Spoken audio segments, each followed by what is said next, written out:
Fridge मधनं थंड पाणी आणा, खूप दमून आली आहे. सगळी कामं मीच करतो.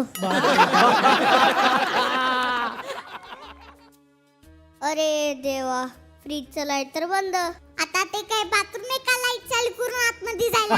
पाणी आणा. अगं बावळट, फ्रीजचं लाईट बंद झालंय म्हणजे आपला फ्रीज खराब झालाय.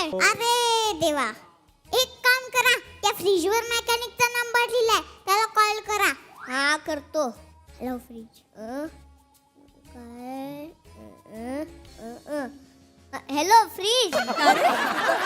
अहो फ्रीजला नाही, मेकॅनिकला फोन लावा. Hello fridge. कसं काय बिघडलं? इथेच मॅचनी घेतलाय ना, म्हणून बिघडला. ओ वाटेल ते बोल नका. बघा, ही पण बिघडली.